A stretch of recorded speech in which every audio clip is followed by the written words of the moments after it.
Epic Loot Radio.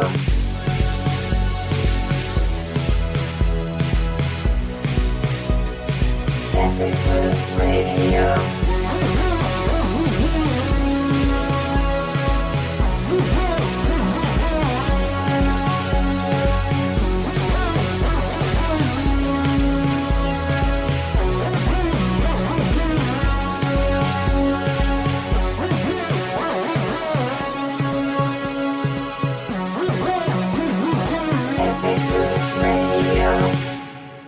Hello, everyone, and welcome to Epic Loot Radio. Brian and Joyful Arcade, aka Mark, are here with you guys today. There's a lot to talk about. We've got console sale numbers, discussions. You've done a little financial research on some of the numbers and the growth year over year.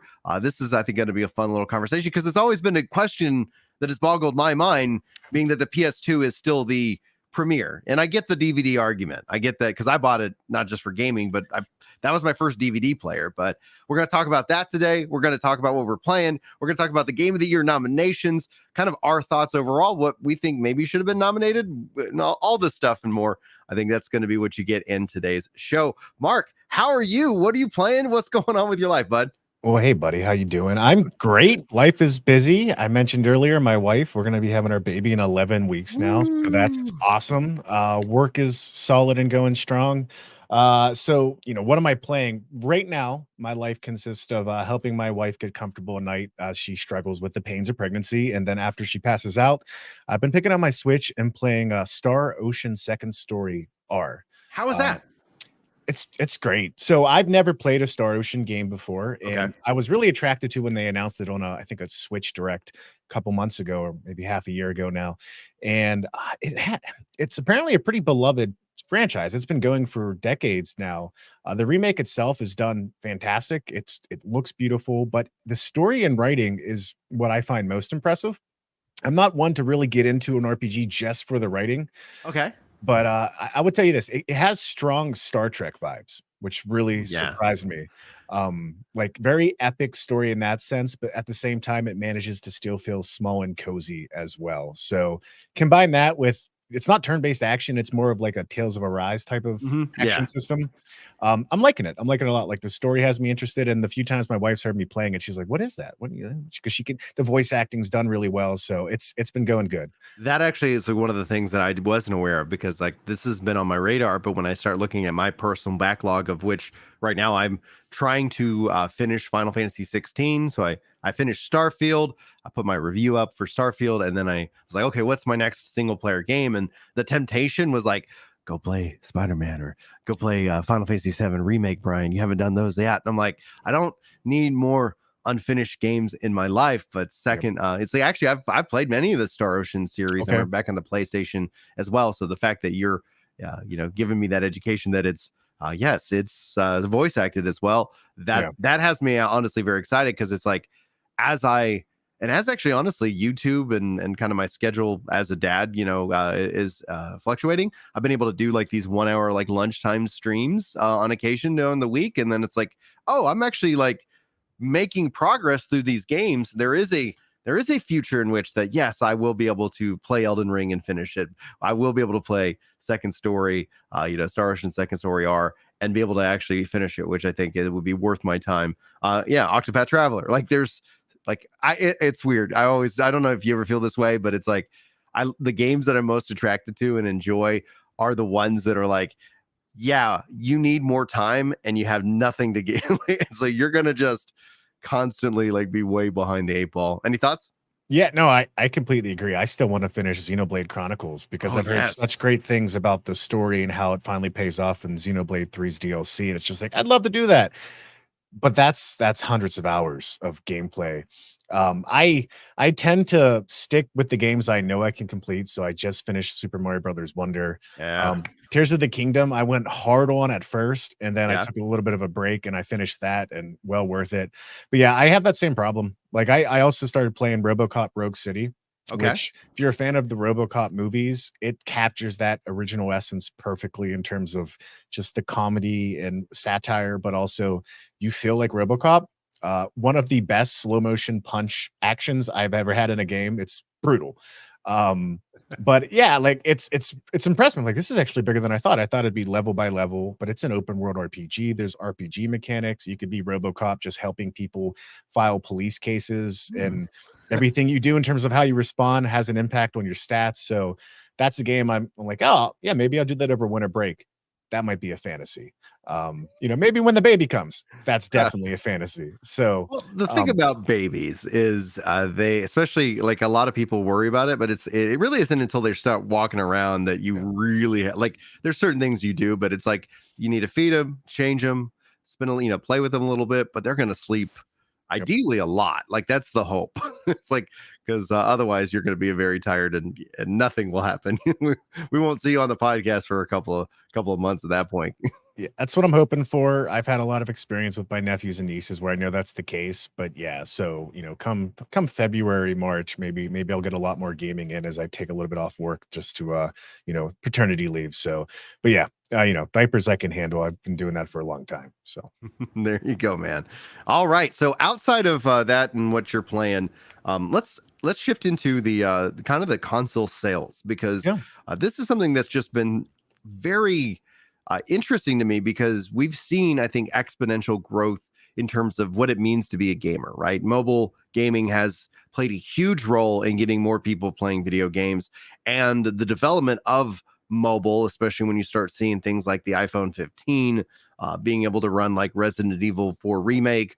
You're like, okay, like these things are in a way like really competitive for people's time. And I think that's really what all this is competition for time. mm, And when it comes down to it, like the numbers people kind of spout are like there are 3 billion gamers worldwide. You have emerging markets like India, China, that not necessarily all have this history of consoles personally. But then when you go look at the numbers, it's like, well, if there are 3 billion gamers in the world, why haven't we seen something top the PS2? And so you've done some research into it. What have you found? What are your thoughts? yeah, that's a great point to say it's about time because it really is a competition for how we choose to spend our leisure time with entertainment, whether it's gaming or watching, movies or TV shows. So you mentioned that on Twitter, and I was like, that is a good question. I had some ideas, and I just dug in initially, very briefly, on consoles sales between the fifth generation and the eighth generation, which again, there's reasons to argue if that's the best way to do it, but this is the cleanest way to compartmentalize this data. So fifth generation's PlayStation 1, N64, Saturn, Jaguar, and 3DO. Eighth generation's Wii U, PS4, Xbox One, and Switch, but the Wii U was kind of a failure. So, and then the ninth Get it out of generation, here. it's just not done yet. So it's hard to really look at that as anything for this conversation. But what I would say between the fifth and eighth generation, there was a growth rate of 119% in total consoles sold. So the biggest mark, though, is that PS2 generation. Going from the fifth generation, again, PS1 to six, PS2, there was a 43% jump growth in terms of consoles sold. And there were less consoles on the market between those generations, right? Yeah. Jaguar and 3DO, Saturn gone, Dreamcast didn't last long. And I think that giant boost there is because of DVDs, right? Mhm. Yeah. PlayStation 2 was sold at such a reasonable price. You were able to go and say, hey, it's not just for gaming. Families can get this to watch a lot of movies. And between that and the seventh generation, there was still an increase, but it was by 30%. So a little bit less. And then to the eighth generation, it dropped to an 18% increase. So it's still growing, but Growing. it's slowing down still, right? Mhm. And my only factor that I could think of there is this is the implementation of internet and digital technologies, right? Okay. People are now streaming on their phones, people are now streaming on their televisions or their computers. They're now watching, they're not using physical media anymore. And gaming transformed as well, right? PC gaming took off tremendously with the Yeah. advent of Steam. Mobile gaming took off. So that consumer gamer that was huge for a lot of those earlier generations, it's growing, but they're not just playing via consoles. So I don't know. To me, I see this, and I think it matters a lot with what you say all the time too about cloud gaming, right? Cloud Yeah. gaming isn't the future for everyone. Consoles are still growing, but that rate is slowing down compared to how big gaming is getting everywhere else. And I just saw Samsung now is introducing a cloud gaming service too, so where you Mhm. could play console games without the consoles now through Samsung. I haven't looked Yeah. into it. But it's just an interesting phenomenon. I would have to spend a lot of time looking into the data harder to say, hey, here's exactly what happened. But I do think it is that change in how we consume entertainment media. It's no longer physical, it's now digital, and it's now everywhere. Yeah, because maybe you haven't even seen like breaking news really over the last month has been like Walmart is announced like we're going to stop physical sales of video games. Best Buy announced that we're going to stop physical sales of video games. And so more and more the physical sales of video games have been lessened. And that also starts to set up the question is that will the next generation, which we would hypothetically assume it starts in 2028 based off of the Microsoft document leaks, Yeah. if it starts at 2028, is that an all digital generation? Is it like, yep, physical media or do they come out with an attachment, like a disk drive attachment for and then imagine how awful that would be though if stores aren't selling physical media. You either have to go to the like really niche stores to be able to get it. Will that end up converting the remaining holdouts on physical media, or will they live up to their threats of if that happens, I'm never playing video games again? What do you think? Man, as much as people say that, it's not going to happen. They're going to keep buying games, right? I mean, it's a hobby. For some people, it might be close to an addiction, and because of that, it's just not going to stop. And He's talking to me. This is an intervention. It's me too. I buy physical games all the time that I look at. I'm like, I might not play that. And digital games is so appealing because it's like I don't have to get off my couch to put a new disc in too. So it is interesting. Even some of the rumors around the next Nintendo console there was speculation that, hey, there might be a physical and a digital version only as well, which really surprises me. But Nintendo's always a few generations behind in terms of taking certain types of leaps in how they present their consoles. And if they're considering it, possibly that is maybe a real sign of what's to come. And, yeah. So for me though, like I remember even on the Xbox One really shifting into that all digital purchasing of the games, and that just carried easily into the Xbox Series generation because Microsoft had this backwards compatibility. That respect in and of itself says, great, I'm going to keep going. Do you think the Switch 2 will follow suit and respect people's digital libraries, or will Nintendo be Nintendo and just say, screw you all, you've got to like, nope, this is Switch 2 forward? I would even, and this is going to be horrible, and I know the internet will hate me for this thought, is that like I would even, because it's Nintendo and I'm such a fanboy for that company, and it's a love-hate relationship that I have with myself and Nintendo, but I would even be like, all right, just charge me a fee to unlock this game on the Switch 2 operating system. But if they do not give me a way to play my Switch games, that I think will break me. That will be like a real big hurt. What do you think? It would hurt me too, and I'm a big Nintendo fan as well, just in terms of their approach to design and their philosophy about games. So I've read a lot about this, and I think some important things to consider is, Phil Spencer said we lost the worst generation to lose with that Xbox One, PS4 generation because people built their digital libraries then, and that digital library isn't something you can physically carry over or go back to really unless you keep that console on. So PS4 going to PS5, people were going to be a little bit more loyal to that. But if you were an Xbox guy, you're going to be more loyal to the Series X, Series S. Nintendo, in terms of a core competency, their strength wasn't ever really in internet or account administrative technologies. They were a gaming company. They were a toy company.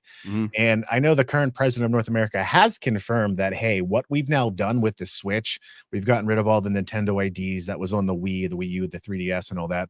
We now have a standardized account platform we plan on carrying over. To me, that says, hey, they're looking at the 1 billion plus software units sold on the Switch, which is the most ever for a Nintendo console. Yeah. And they're saying, this is an easy win for us to just allow you to bring it over. Now, if you have the account system in place, that tells me that that's part of it. The next part is backwards compatibility. And if they still go with the NVIDIA system on a chip, but it seems like they are, there's a couple ways they could do it. They could emulate with that new chip in ways, or they could take the original Switch chip like they've done in past backwards compatible systems and just place that in the new Switch as well to give a more natural way to play it. That hasn't been confirmed yet, but my money would be that there is going to be some type of backwards compatibility support depending on what the new console itself can do, right? Joy-Cons, there's not even full support across the Switch units. If you have a Switch Lite, there's certain main Switch games you can't play just because there's no Joy-Cons, right? So there might be some natural caveats to that, but I'll say this, I think Nintendo would be very, very stupid to not have backwards compatibility on what they've done with the Switch. Yes. Oh, it would hurt me so deeply because then all of a sudden it's like now I have to have because that's always the thing that annoyed me about any kind of console generation shift was okay, well I got to maintain this because my friends are all over here and that is a whole new friends list. And I thought Xbox handled the transition to this generation the best, but PlayStation had the victory from PS4 carrying that easily into and kind of being able to flex that into this generation. What do you think then, just about kind of what we've seen with the Switch 2 rumors so far? Like, do you feel like this is going to, like, the thing I want to see from Nintendo, I guess to answer my own question, because we were talking about cloud earlier, and then I want to jump into some of the comments that I see popping up here in chat.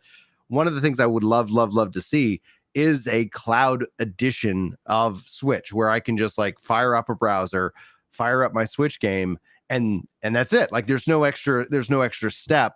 And I would be happy to even pay for that kind of service as a part of the Nintendo Online, but I don't think Nintendo has that within them technologically. And so there would have to be a partnership that you would have to see. And Doug Bowser, president of Especially America, talks about how they really view Microsoft as a partner. Like, what are your thoughts going in? Because the next couple of years are going to be crazy. I think you're right. Nintendo would possibly be interested in doing something like that, but they also like to have control about how that experience is delivered since they have such a high standard on quality. Now, the great thing is that existing partnership with Microsoft has showed some weird, compatibility with like Xbox achievements, excuse me. Like I was playing Minecraft Dungeons on my Switch and I was getting Xbox achievements that popped up when I logged into my Xbox, which was really cool. So they're definitely open to exploring that. That was kind of Microsoft going to Nintendo versus Nintendo going to Microsoft. The other thing that I find interesting is with the new news about this live action Zelda film is they're going 50-50 with Sony on that. Sony's financing at 50%. So I don't know if that's necessarily going to lead to anything with Sony, but it at least opens the door to potential conversations depending on how that partnership goes as well. Nintendo would love to give you a low affordable version of any console they put out, right? Do they fully embrace cloud? Maybe, right? Japan, Asia Pacific markets, they're a lot more ahead of the game with 5G networks and all of that too. So it could be something they see as, something to explore with not the next generation, but maybe the generation after. But I do think you're right. Those aren't their strengths, right? They would need help from a Microsoft or a Sony for sure. So Nebby Link in chat says live action Zelda film has them wary. I was surprised by the live action announcement too. I was thinking animated in the style of Mario, and I think because that would be, I was like, I'm all about that. What are your thoughts? I'm the same way. I love Zelda. It's my favorite franchise, and we're obviously going to have a conversation about Tears of the Kingdom here in a little bit too. I was just as weary, but I'm also trying to be charitable, right? They care about this property. Nintendo doesn't want to drop the ball. There's some interesting names associated to it. I think one of the writers did, I don't know if it was the director did Maze Runner and Planet of the Apes movies, one or the other. So there's some potential talent behind it. I personally think I would be wary about any Zelda movie unless it was being done by Studio Ghibli or Martin Scorsese. Like, if it wasn't one of those names, I would have the same sense of fear that I have right now for what could happen here. So I don't know. I can't imagine what this could be, right? How do you do a live action Zelda film? I mean, in your mind, what do you think they would have to do to make that work?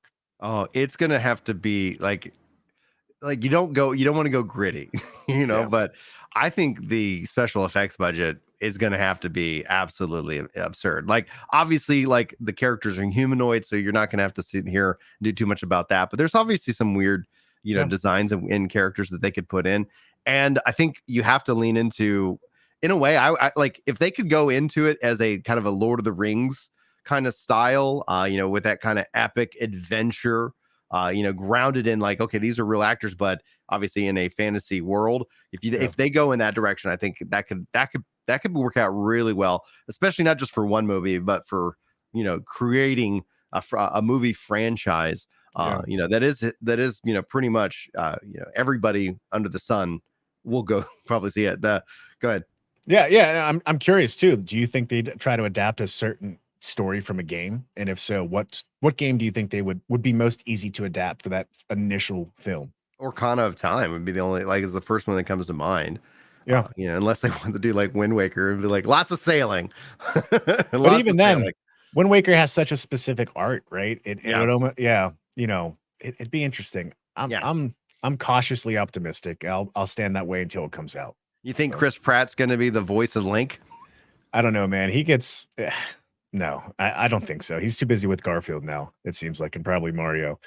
Sony being attached to it, I honestly wouldn't be surprised if Tom Holland was Link, just Ooh, because yeah, that's a great idea. those showrunners have a lot of experience with Tom Holland, and who knows, but I could see him being a Link. Yeah, I think that could work out too for sure. So on that note, though, I want to jump into a couple of the comments that we've seen as a part of what we talked about, and then let's get into the game of the Yeah. year nominations. I like the name here: generic middle-aged white guy playing games. Man, it could describe us both. All he's missing from his name is who also has a beard. Yep. Says, sorry I'm late. I hope I didn't miss too much. Mobile has been money. Netflix games is super weird. Netflix has been stepping into gaming. We're seeing actually even with game streaming. Yep. We talked about like Samsung stepping into game streaming and cloud streaming. It's going to be like a competition of services rather than hardware going forward. What do you think? Yeah, I saw they're bringing maybe Hades here soon now too. Mhm. So there's two sides to it, right? As one person enters the market, like a Netflix or maybe even an Amazon Prime, which Amazon definitely has more strengths to do something like this. Other people are going to want to compete. Netflix has such loyalty where I could see them having some success, but I don't know if it's long term, right? Because to me, I'm never going to probably go to Netflix to game there unless there was something that was exclusive there that was extremely revolutionary, right? But again, I just think it's a testament to what you've said that, hey, we're getting away from the consoles in terms of gaming. There's going to be more and more cloud gaming, more and more internet gaming, games in more places, which I probably will be a little bit confusing at first, but eventually will shake out and there'll be some consistent leaders in those spaces. Excellent, excellent. And then Generic goes on to say physical games are usually now a code in the box anyway, especially for PC games. Rip owning video games. This is back to the fact that companies are moving out of that physical. Do you think that they'll still have sections for video games that are just selling you the code? I think a lot of games and a lot of game makers want to go that way. Was it God of War Ragnarok that leaked a little bit early ahead of Street Date? And I'm pretty sure, Yeah. who's I think it's a lot of these games they kind of leak out early, and a couple of content creators get a hold of them, and then there's a whole thing on the internet going like, "Watch out for spoilers! The game's out." Yeah, and because of that reason alone, I forget the director's name for God of War Ragnarok. He's well known. But I remember him even tweeting something like, I don't like this idea, but this is one of the reasons why just putting a download code in a box or just a disk that is just an activation key Mhm. is enticing because Yeah. you can avoid a lot of this. And from a game creator perspective, I get that you want to have control about how people experience your creation a certain way. Mhm. So yeah, I mean, it can happen for sure, unfortunately, but that does beg the question: what happens to all your discs then once the internet ends, or are you going to be able to game when there's no more power? I don't know. All right. Bollock says, I've been buying games on Steam for years now, and I have way more than I actually played. What bothers me, though, is that Steam could just fold up shop and taking all of their games with them. I do think the probability of that would be very, very low because any Microsoft, Amazon, Sony, like any big company would be like, oh, Steam's closing down. Well, Yep. here's the check, and now it's not. Because of the just the volume of people and games that are there. But what do you think about especially game preservation when we talk about an all digital and cloud world? Yeah, it becomes harder, right? If you don't have a physical way to just always access something and turn it on, then you're dependent on a lot of other service providers to always be there. And just realistically, how history goes, that's not going to be the case, right? So Steam is extremely successful. They have tons of money and capital. I can't see them failing on their own. But yeah, it's a legitimate concern about what ownership actually means in general in today's world. I mean, what are your thoughts on that as well? So it is a tough it's a line of trust, right? Because like I Yeah. trust that, Microsoft isn't gonna like become an evil, and say, hey, we're gonna start, like, you can now that license is only a 30-year license, and then if you want to keep your game. I do think that there is that, and I'm more concerned for like online games. Yeah. Obviously, I just started stepping into Star Citizen, and I think the experience with that game is like, yes, this is an online game. If the servers are to go offline, Wayfinder right now finds itself, I think, in a little bit of trouble because Digital Foundry, or not Digital Foundry, like I forget their funding publisher, like had to do a lot of layoffs. That's been going throughout the industry, and they've been impacted by it. So it's like, wait a minute, this is an online game. I'm not so worried about like Steam or Xbox or like the single player games. It's the games that do require a server to be able to be played, even if you're cloud streaming it, and they, like you still have to physically fund that server. And so that's where I fall into that concern more than any kind of single player or like, purchasing a digital license.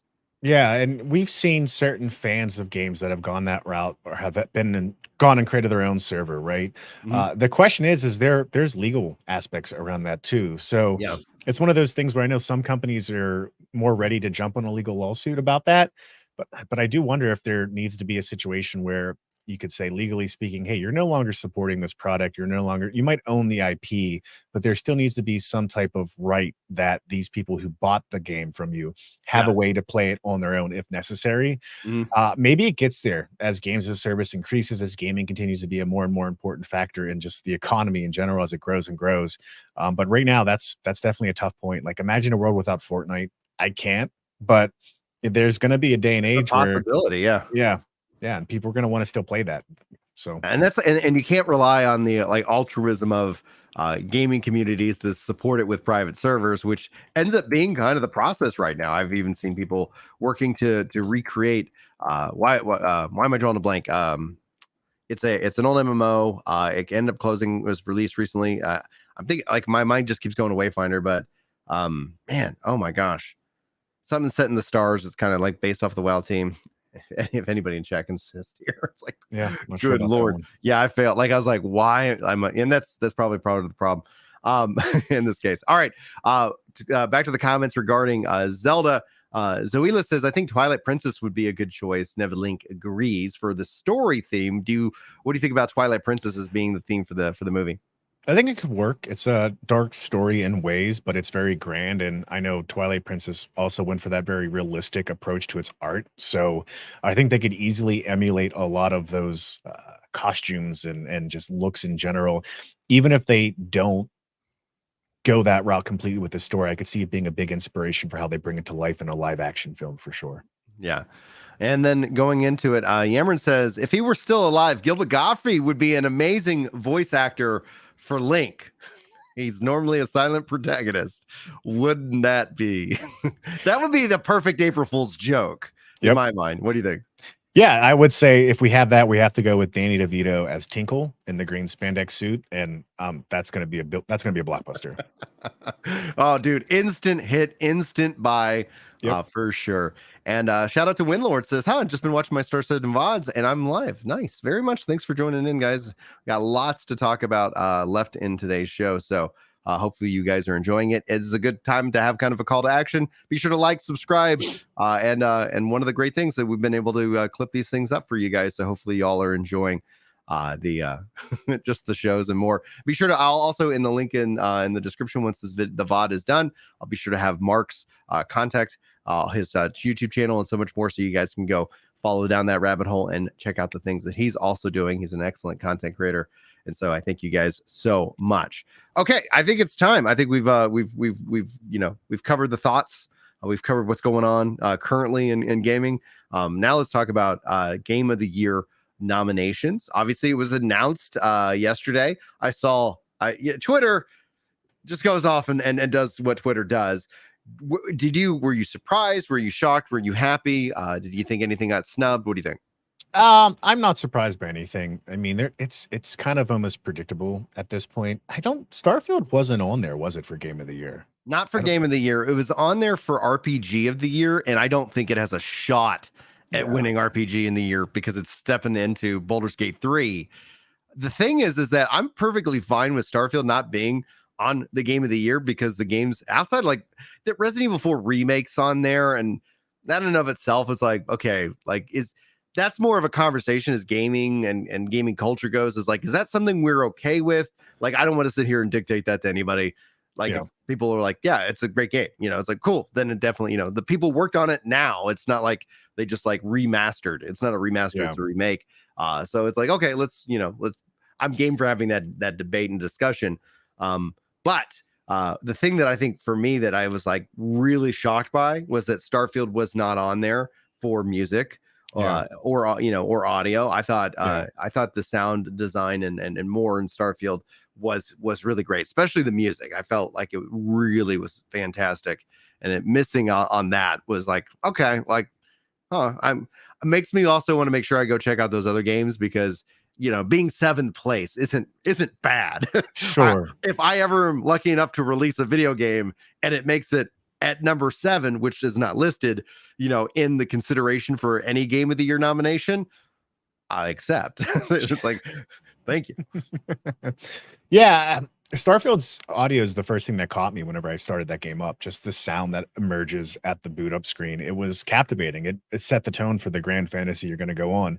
Looking at audio design, Alan Wake 2, Dead Space. Dead Space surprises me. The Dead Space remake is fantastic, but I just think if you're going to consider that, Starfield had to be close to it as well. And Resident Evil 4 being on there too. Again, it's done well, but there is that question, like you said, and I know there are a lot of people in the gaming space that are adamant that, hey, remakes, even if they're truly brand new remakes, right? Should they be on there or not? And that's debated every year. And I think the answer is it's probably going to stay that way, but it is interesting when it does give up to like snubs to something like a Starfield as well, which again, Dead Space and Resident Evil 4, great remakes. They make me appreciate the games more, but yeah, it's a tough one. We're not going to solve it here. Although if they want to give us the power, I'm happy to do that. We'll fix it all right here, guys. Yep. And the internet and everybody will be in consensus. We've got Of course. We've managed it. This video game podcast has solved the problems. Mystera says, get Mario off of the list. What do you think? Because I'm very curious. Yeah, no, I would disagree, but I would be curious to hear his opinion. Super Mario Wonder, I mean, everyone thinks Nintendo is always up there, right? When they release a new IP, they always have games up there. They call it the not Nintendo bias, but just I forget what it's called. But I think that's for a reason, honestly, because they know what to do. And Super Mario Brothers Wonder is, I'll say this, the best 2D Mario game I've played since Super Mario World. And I think World might be one of the most perfectly designed games of all time, too.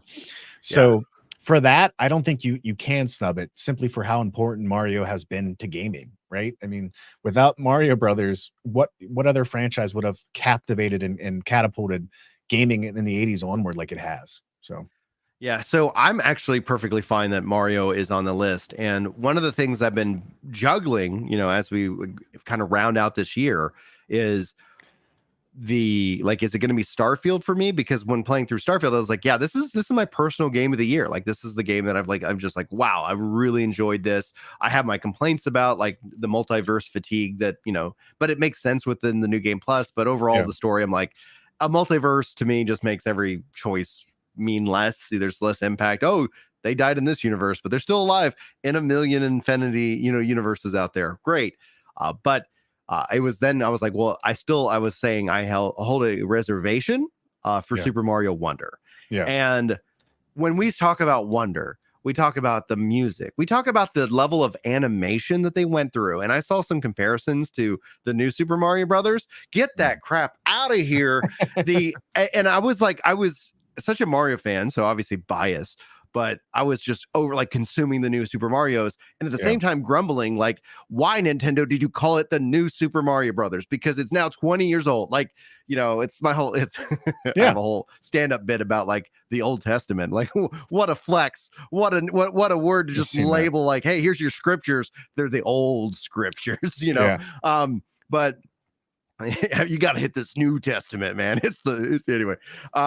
I'm in a mood. But yeah, with that, like you see those animations, you see the style, and then yes, it automatically starts to make me feel like this is a true sequel to Super Mario World Yeah. that is then just beautiful. And so obviously biased because it got the kids, we're playing it a bunch, and that just means like it's a game, especially like I can play Starfield around the kids, like I wasn't doing the story stuff, but just the Yeah. general gameplay, shooting alien, monsters and running around planets is like not too horrible.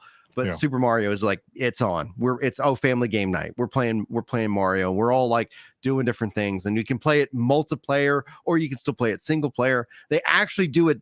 An interesting thing about with online where you're playing with these ghosts that can help you out. Yeah. And I was just like, and that's completely optional. And it's very, very interesting. And then they have the cast of characters.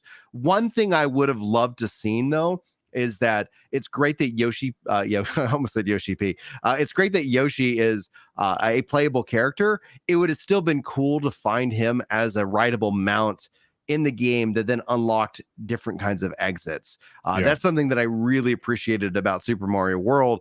And what I'm looking to see with wonder over the course of time is it a game that I keep returning to and just playing through the hardest levels and just trying to find all the different secrets? The same thing, because it's still like I go back to Super Mario World every 5 years at least to sit down and just like, oh, I'm going to go to Star Road and I'm going to unlock all this stuff and all this weird muscle memory that still exists as a 40-year-old gamer. I'm like, all right, yep, got it. I don't even need those blocks to unlock. I can use the cape and do all these things. So it's been fantastic.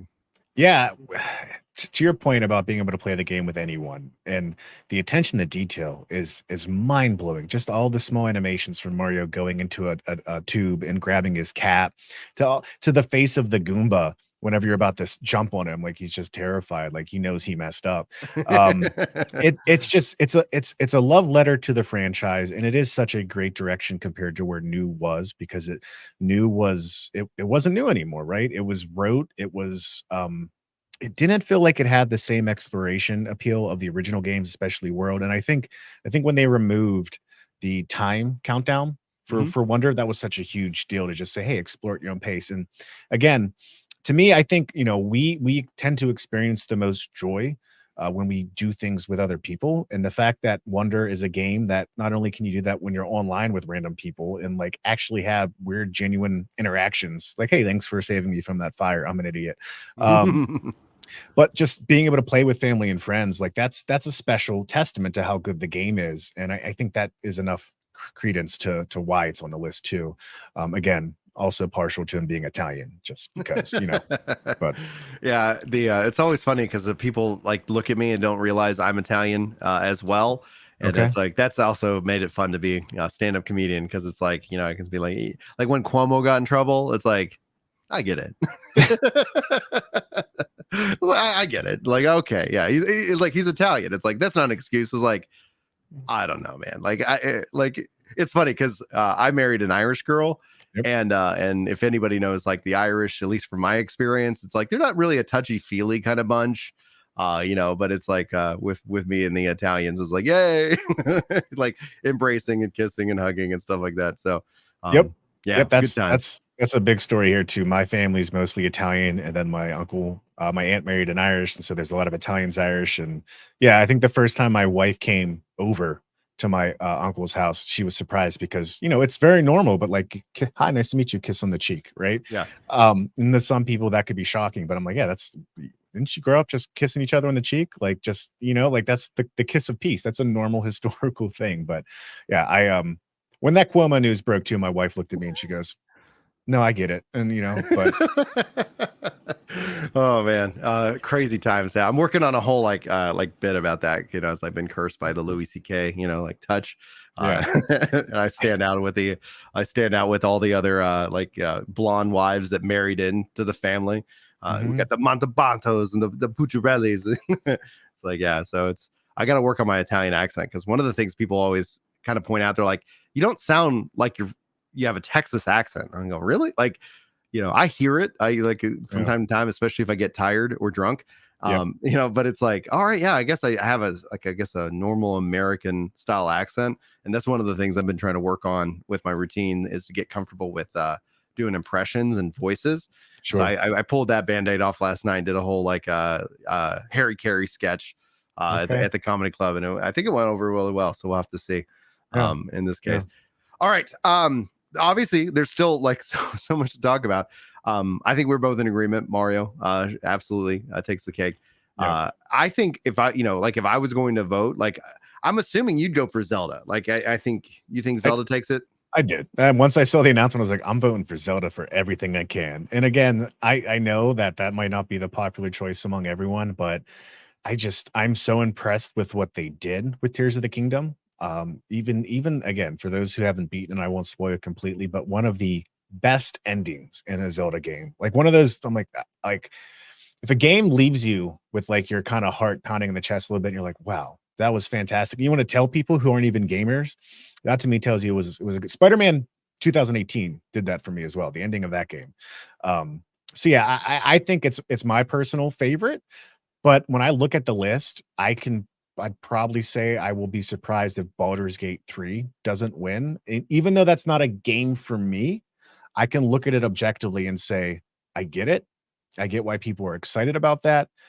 So I think there's some tough competition this year for sure.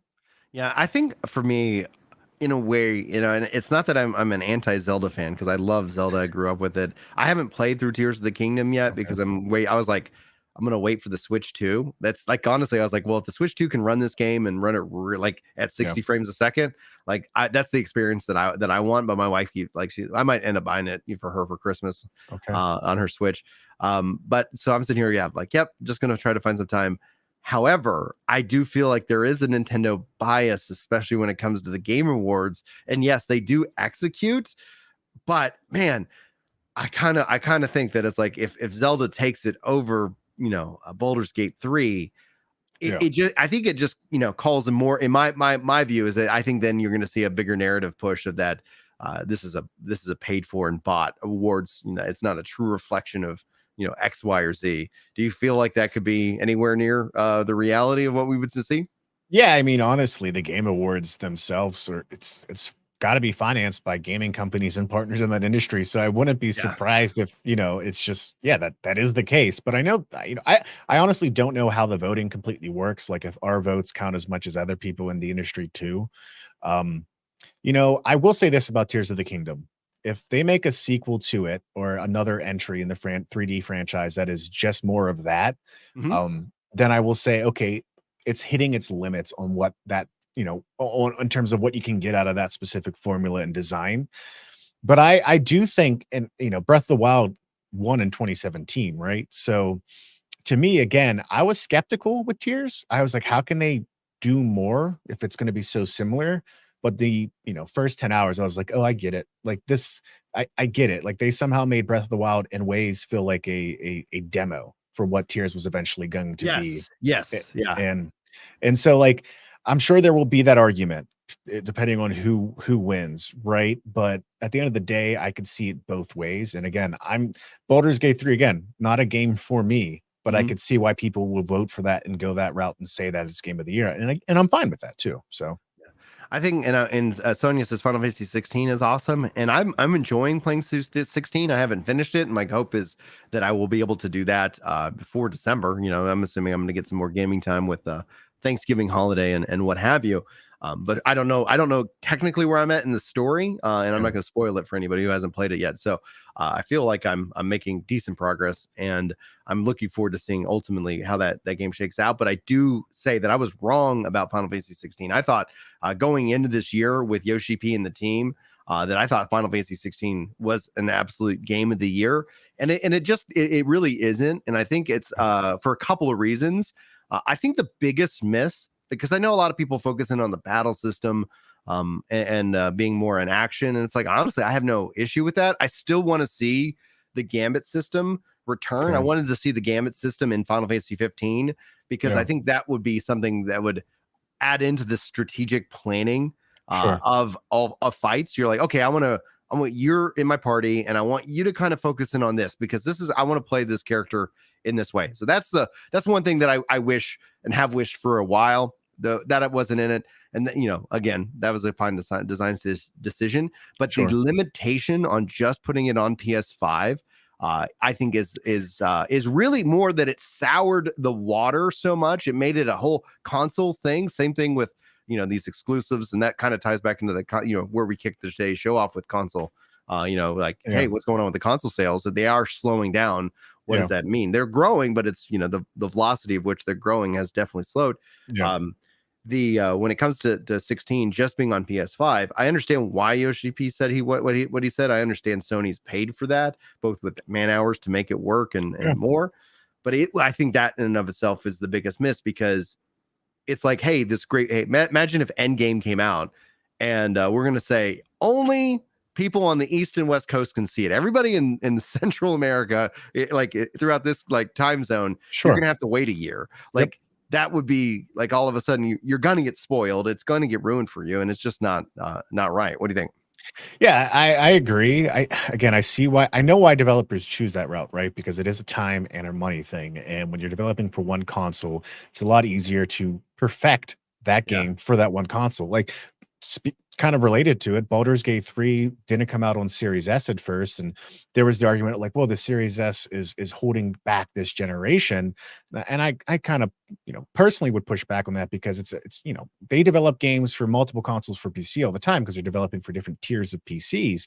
And I just saw that now that they've got Baldur's Gate 3 working on Series S, they found something in how they program the game that's going to improve memory utilization by 30% across the board for play. So everybody benefits. Yeah. And so that's something that takes time to figure out, right? And so depending on where Square was internally in terms of getting ready, I get why they made that choice. But yeah, unequivocally, it hurts it for sure.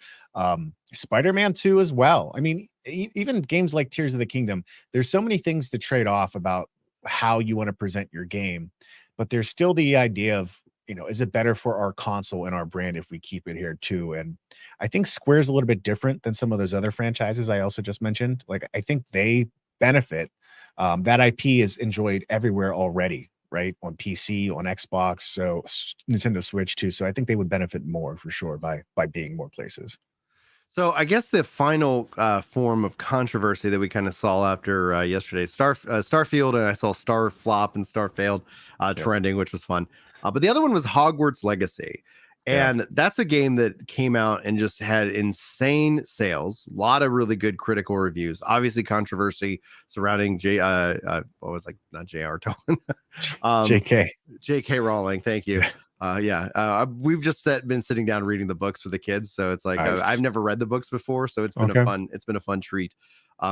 But do you feel like with Hogwarts, any kind of controversy surrounding the game is one of the reasons why it's not on any category? It's not even, there's other games there where you're like, this isn't even from an indie studio, and it's indie game and nominated for indie game. What do you think?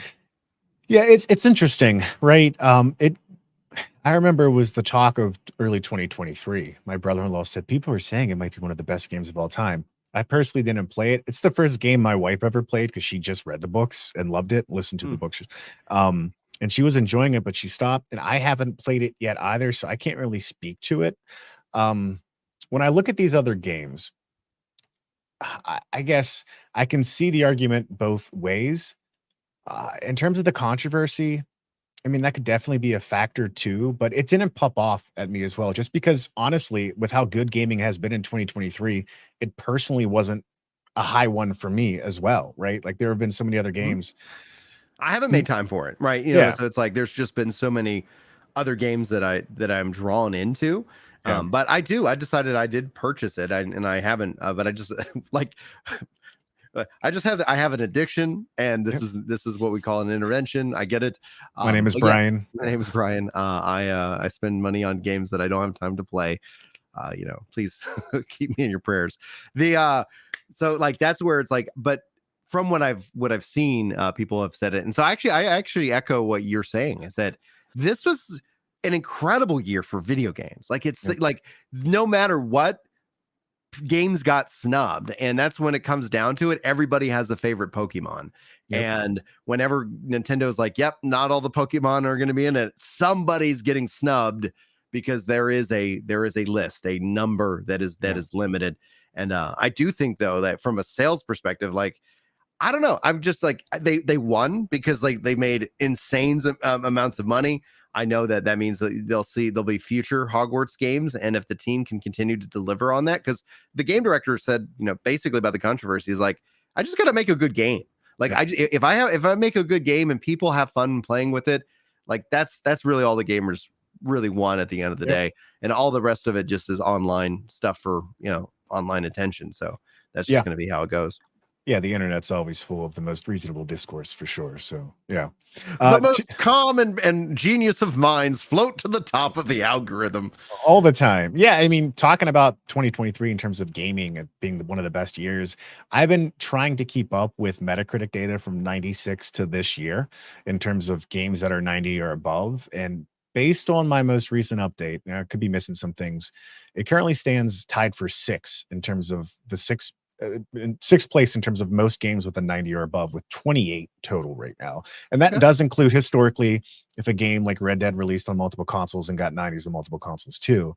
But that's saying between, since I was a kid till now, this is possibly the sixth best year in gaming. So again, keeping that in mind, I get why there maybe are some snubs that are surprising.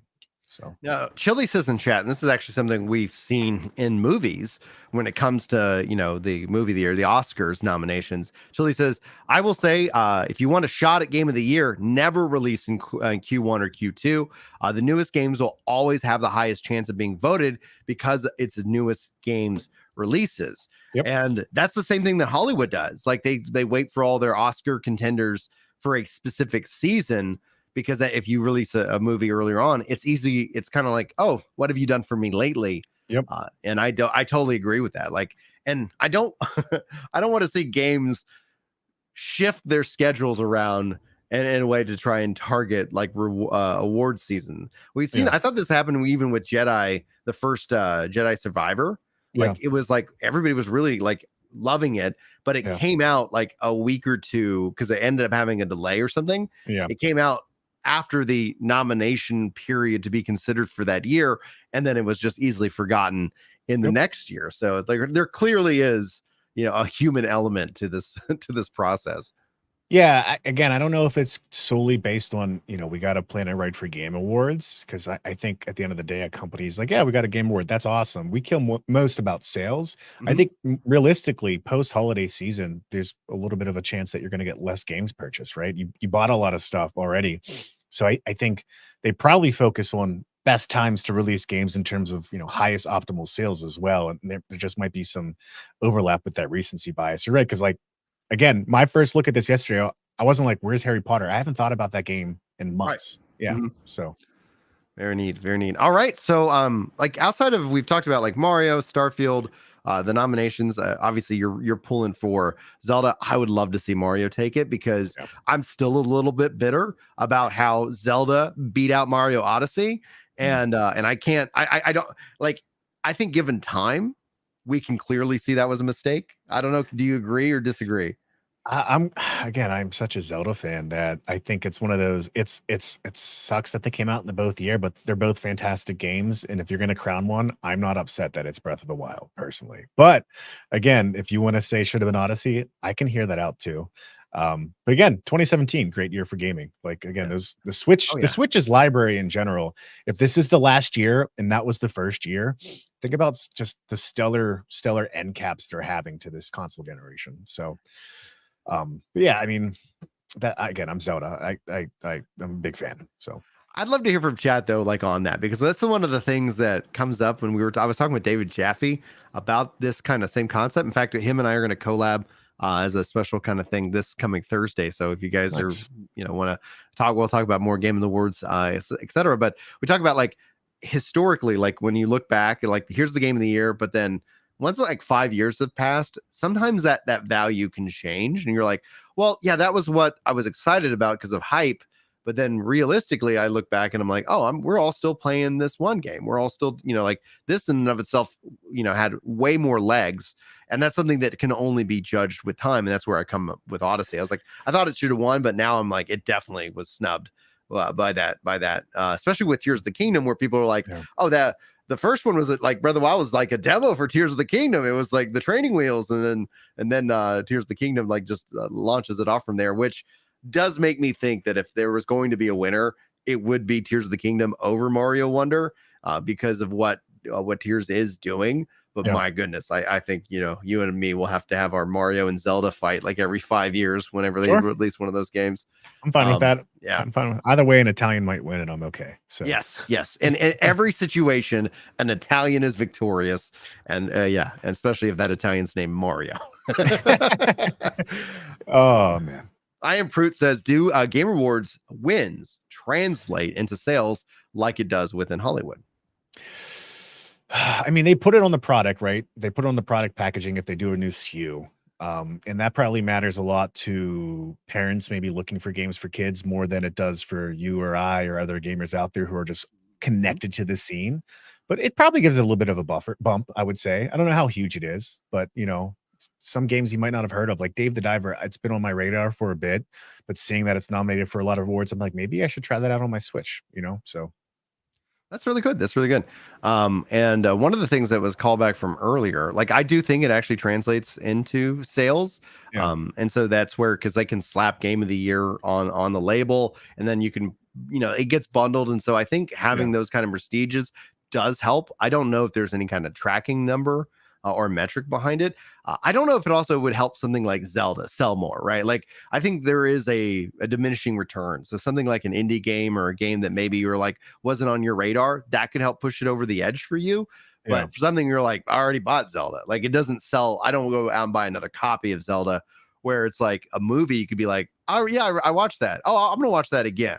You know, like I could see how that could have a repeated, like, financial, like, re-up. What do you think?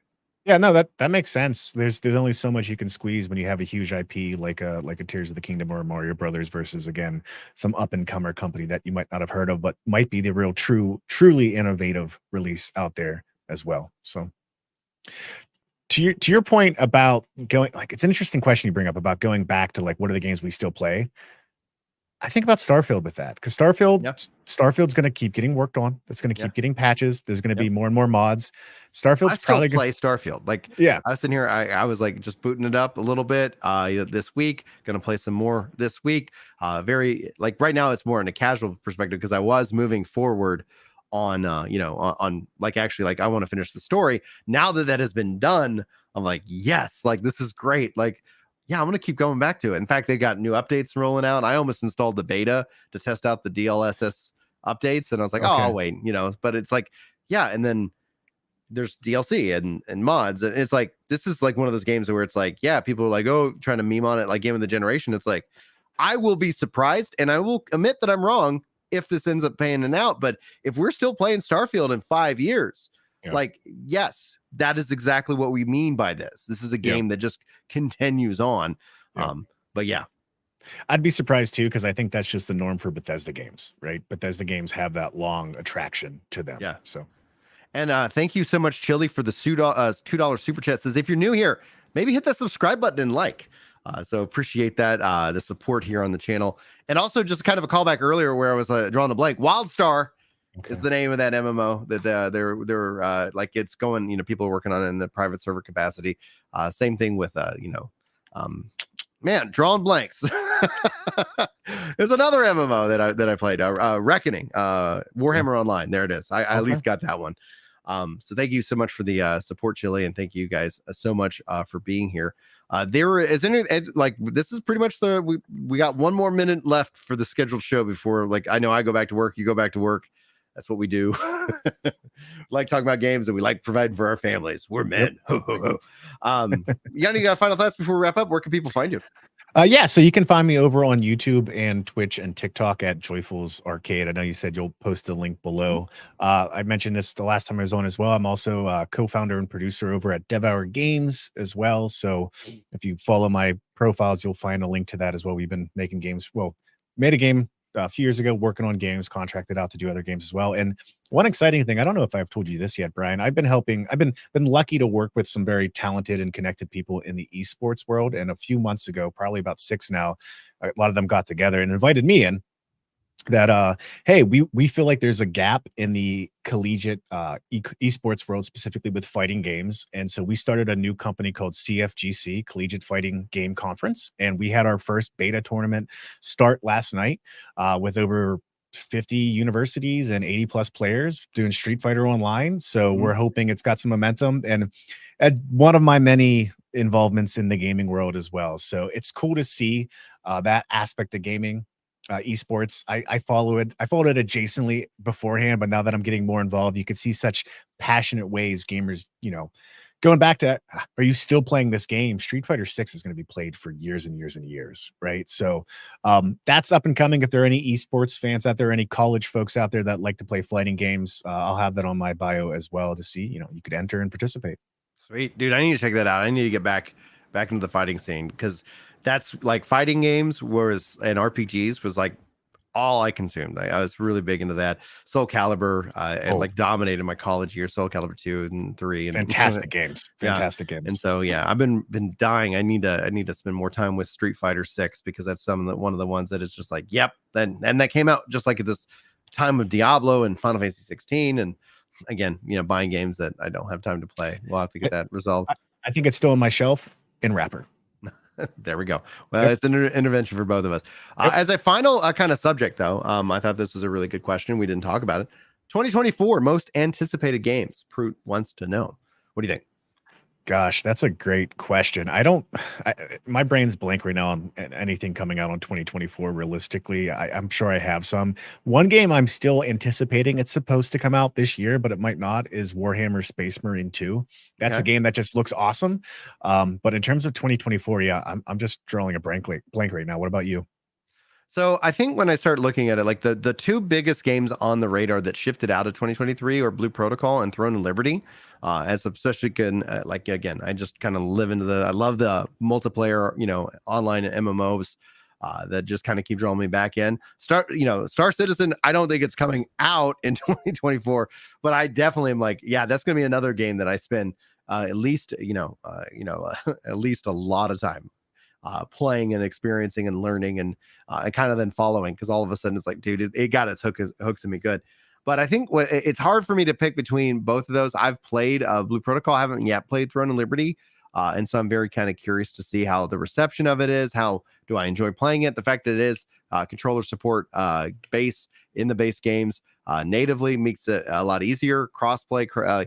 I know Blue Protocol, they're talking about crossplay, cross save, and it's launching on consoles. I've heard some kind of things where it's like, it's for Throne of Liberty, it might be that consoles have their own ecosystem, and I think that could ultimately hurt that game in the long run if that ends up being true. And then I start looking out over the rest of the year. There's I don't know if it was Towerborn, but there was a couple of things that Microsoft announced that's kind of a part of, that isn't like your big AAA, but I thought they did a really good job with Hi-Fi Rush, and I'd like to see kind of, and I think that is a perfect thing for Game Pass. So I'm going to be interested in checking out some of those other games that they've got on the horizon, which is just really cool. Yeah, Hi-Fi Rush, I still need to check out. I've wanted to. Again, it's just finding time, and I feel like it's going to be one of those games I dive into and finish quickly because it seems to be a pretty compact game.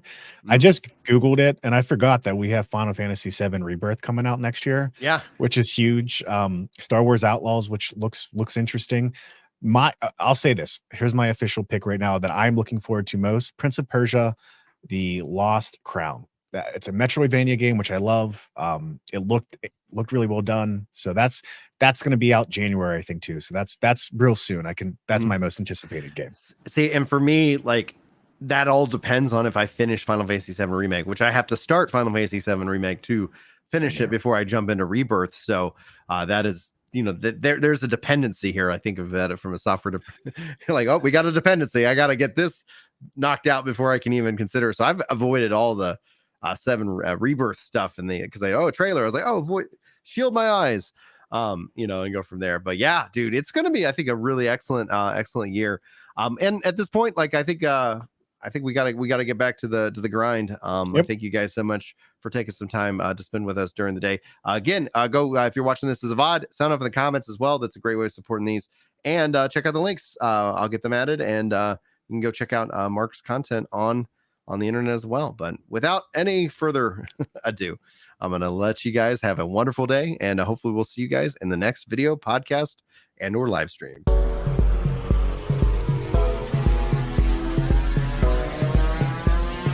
Epic Loot Radio.